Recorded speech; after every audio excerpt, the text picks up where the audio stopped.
آپ جانتے ہیں کہ پاکستان اور آئی ایم ایف کے درمیان سٹاف لیول ایگریمنٹ ہو گیا ہے، اور اب کسی کو اس حقیقت میں کوئی شک نہیں کہ آنے والے دنوں میں جب آئی ایم ایف کی شرائط پر عمل درآمد ہوگا تو پاکستان میں گیس، بجلی، پیٹرول سمیت بہت سی چیزیں جو ہیں وہ مہنگی ہوں گی، اور یقیناً عام آدمی کے مسائل بڑھیں گے۔ تو جب عام آدمی کے مسائل نے بڑھنا ہے تو اس کے لیے ضروری ہے کہ پاکستان میں ایک پولیٹیکل سٹیبلٹی کا ماحول ہو، لیکن ایسا لگ نہیں رہا، اور پاکستان تحریک انصاف جو ہے وہ رمضان کے مہینے میں ہی کچھ سیاسی جلسے جلوس کرنا چاہتی ہے۔ وہ اسلام آباد ہائی کورٹ میں انہوں نے درخواست دائر کیا کہ ہمیں پریڈ گراؤنڈ اسلام آباد میں جلسے کی اجازت دی جائے۔ تو پاکستان تحریک انصاف جو ہے اس کی حکمت عملی کیا ہے؟ کیا وہ جو پاکستان میں جو معاشی مسائل کا ایک طوفان آنے والا ہے اس کا کوئی فائدہ اٹھانا چاہتے ہیں، یا ان کا مسئلہ جو ہے وہ یہ ہے کہ ان کے ساتھ ناانصافی ہو رہی ہے؟ تو اس پہ ہم گفتگو کریں گے۔ ہمارے ساتھ موجود ہیں پاکستان تحریک انصاف کے سینئر رہنما اور سابق اسپیکر قومی اسمبلی جناب اسد قیصر صاحب۔ اسد قیصر صاحب، بہت بہت شکریہ۔ سب سے پہلے تو یہ بتائیں کہ یہ جو آپ کی پارٹی نے درخواست دی ہے اسلام آباد ہائی کورٹ میں کہ آپ کو 30 مارچ کو جلسے کی اجازت دی جائے، تو کیا آپ نے پہلے سے یہ ٹارگٹ کیا ہوا ہے کہ آئی ایم ایف کے ساتھ معاہدہ ہو جائے گا، پھر قیمتوں میں اضافہ ہوگا تو پھر آپ اس کو ایکسپلائٹ کریں گے؟ نہیں، بیسیکلی ہم چاہ رہے تھے کہ 23 مارچ کو کر لیں۔ 23 مارچ کو ڈی سی نے اجازت نہیں دی، اور ابھی چونکہ آپ کو پتہ ہے کہ جس طرح اسلام آباد میں ہمارے سے انہوں نے ہمارا مینڈیٹ چوری کیا، اور ہمارے تینوں سیٹیں جو بھاری اکثریت سے ہم جیتی ہیں، اور ان کے اوپر جس طرح ڈاکہ ڈالا، اور اس کو جو مطلب نمائندے نہیں ہے ویسے اسمبلی میں بیٹھے ہیں، تو ہم دنیا کو دکھانا چاہتے ہیں کہ دیکھیں یہ اب اسلام آباد جو ہے نا، یہ پی ٹی آئی کا شہر ہے، پی ٹی آئی کو لوگوں نے سپورٹ کیا ہے، اور آپ دیکھیں کہ کتنے لوگ جو ہے نا محبت کرتے ہیں۔ اس طرح ہم پنجاب میں بھی جائیں گے، کیونکہ پنجاب اور اسلام آباد میں تو انہوں نے پولیس اسٹیٹ بنایا ہے، وہاں بھی کوئی پولیٹیکل ایکٹیویٹیز نہیں ہو رہی ہے، وہاں بھی آپ جب جلسہ کرے تو آپ کو اجازت نہیں مل رہی۔ بھائی یہ جمہوری ملک ہے، یہ کس قانون کے تحت جو ہے نا ہمیں اجازت نہیں دی جا رہی، بلکہ آئین میں تو بالکل واضح ہے، کلیئر ہے کہ ہمیں رائے کی آزادی اور ہمیں موومنٹ کی آزادی اور ہمارے لیے ساری آزادی ہوگی۔ تو یہ جو کر رہے ہیں تو ہم بیسیکلی پنجاب میں بھی جائیں گے، کراچی میں بھی کر رہے ہیں، اسلام آباد میں بھی، اور اپنی صوبے میں بھی کریں گے۔ یہ ہمارا چونکہ ہمیں تو یہ جو اس وقت حکومت بنی ہے، ہم تو نہیں سمجھتے کہ اس کا کوئی بہت لمبا عرصہ ہوگا، اور ہم نے اسمبلی تو جوائن کی ہے، ایز اے پروٹیسٹ ہم نے جوائن کیے، لیکن آپ دیکھ رہے ہیں کہ اسلام آباد، Karachi, Pindi division, Lahore, even Peshawar city میں جو ہمارے مینڈیٹ جو ہے نا انہوں نے لے لیا ہے، تو ہمارے پاس اس کے علاوہ کوئی راستہ نہیں ہے کہ ہم عوام کے پاس جائیں۔ تو یہ آپ دراصل الیکشن میں دھاندلی کے خلاف جلسے جلوس کرنا چاہ رہے ہیں؟ جی، یہ بیسیکلی ہمارا ہم سے جو یعنی ایک تو دھاندلی ہوتی ہے نا جی، وہ بہت احتیاط سے کوئی اس کو سمجھ بھی نہ آئے نا، یہ تو بچے کو پتہ ہے، یعنی آپ کسی سے پوچھے تو اس کو پتہ ہے کہ کس طرح دھاندلی ہوئی ہے۔ یعنی انہوں نے کوئی لحاظ بھی نہیں رکھا، کوئی شرم بھی نہیں رکھی، اس نے یہ پرواہ بھی نہیں کی کوئی کیا کہے گا، جو کہے گا۔ اچھا، آپ کا یہ جو الزام ہے اس کے جواب میں جو آپ کے مخالفین ہیں وہ ایک سوال اٹھاتے ہیں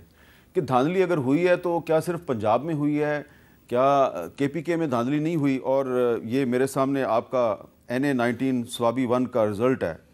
آپ کے تو 1 لاکھ سے بھی زیادہ ووٹ ہیں، جی، اور آپ کے پاس یہ پرابلم کیوں نہیں ہے فارم 45 کا؟ دیکھیں کے پی کے میں ہم نے اپنے ورکر کو پہلے سے بتایا ہوا تھا، چونکہ ہم تو گراؤنڈ میں آ چکے تھے، وہاں ہم نے بتایا تھا کہ آپ نے ووٹ لینا بھی اور اس کی پروٹیکشن بھی کرنی ہے۔ ہم نے کیا ہم نے یہ کیا کہ جیسی بھی 45 ہمیں ملے ہماری جو ایجنٹ ہے، تو ہم سب نے رخ کیا RO آفس کا۔ یعنی کوئی بھی اپنے گھر میں نہیں بیٹھا، 4-5 ہزار کے گیدرنگ RO آفس کے سامنے بیٹھی ہو، وہ نہ کسی کا پرواہ کرے، اور ہم نے کہا کہ یہ ہمارا ریزلٹ ہے فارم 45 ہے، اگر آپ کے پاس یہ ڈاکومنٹس ہے تو میرا ریزلٹ مجھے 5 بجے دیا گیا صبح۔ وہ چاہ رہے تھے کہ نہیں، یہ نہیں ہو سکتا۔ ہم نے کہا کہ دیکھیے جی، اس کے بعد اگر آپ جو کرو گے تو تمہاری ذمہ داری ہے۔ تو پوری کے پی کے میں، ملکنڈ میں، سوات میں، دیر میں، باجوڑ میں، آپ اس کی سوشل میڈیا پہ سب فوٹیج اویلیبل ہے، پورے صرف پشاور میں جو ہم سے لیا ہے، یہ پرابلم ہے کہ کور کمانڈر کے گھر کے سامنے جو RO کا آفس تھا، تو وہاں ہمارے لوگ انٹر نہ ہو سکے، یعنی وہاں ہم نے ووٹ کی حفاظت کی ہے، ہم نے زبردستی دی ہے، ہمیں دیے کہ نہیں ہے۔ اور الیکشن کے دن تو ایسا حال تھا کہ کوئی پارٹی نظر نہیں آ رہی تھی، آپ یقین کریں کہ وہ جو ہم اٹھے صبح گیا اپنے پولنگ اسٹیشن، تو جو محسوس کیا، میں نے کہا تو کوئی پارٹی تو ہے ہی نہیں، فارغ تھی، بس ووٹ ڈالا، گھر آیا، میں نے کوئی مرغی بنی لیکن آپ کے مقابلے پہ جمعیت علماء اسلام کو کچھ ووٹ تو پڑے؟ ووٹ پڑے، لیکن گراؤنڈ میں کچھ چیز نظر نہیں آ رہی تھی۔ اچھا، مطلب عوام کا ایک ہجوم تھا، جوش تھا۔ ہاں، تو آپ یہ کہہ رہے ہیں کہ کے پی کے میں دھاندلی نہیں ہوئی؟ بالکل۔ ہاں، میں آپ کو ایک کمٹمنٹ کرتا ہوں، میں آپ کو کمٹمنٹ کرتا ہوں کہ اگر کوئی کہتے ہے کہ کسی سیٹ پہ دھاندلی ہوئی ہے، ہم اس آفر کے لیے تیار ہے، کیا ہے، کھولے، لیکن اسلام آباد بھی کھولے، پنڈی ڈویژن بھی کھولے،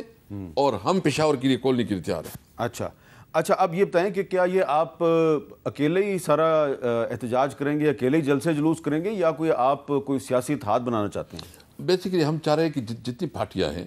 جس کی کنسرنز ہے اس الیکشنز کے اوپر، ہم سب کو اکٹھا کرنا چاہتے ہیں، سب کو ہم ون پوائنٹ ایجنڈا پہ، کہ اس ملک میں فری اینڈ فیئر الیکشن ہو۔ مطلب یہ عوام کا مینڈیٹ ہے کہ عوام کس کو ووٹ دیتی ہے، یہ کسی مطلب بند کمروں میں کوئی بیوروکریٹ بیٹھ کے، کوئی خاص لوگ بیٹھ کے، کوئی نامعلوم لوگ بیٹھ کے وہ فیصلے نہ کرے۔ یہ مینڈیٹ عوام کا ہے، عوام کو یہ مینڈیٹ جاتا ہے کہ وہ اپنی لیڈرشپ چنے۔ یعنی ابھی آپ نے آئی ایم ایف کی بات کی، مجھے بتائیں یہ آئی ایم ایف کے ساتھ کیا ایگریمنٹ کرے گی؟ اچھا، جو ایم این اے مسترد ہے، جس کو ووٹ نہیں پڑا، اچھا اس کو کس اخلاقی قوت کے ساتھ فیصلہ کر سکے گی؟ سب سے پہلے جب آپ عوام کی نمائندگی کرتے ہیں تو عوام کی مینڈیٹ کو آپ چاہیے نا۔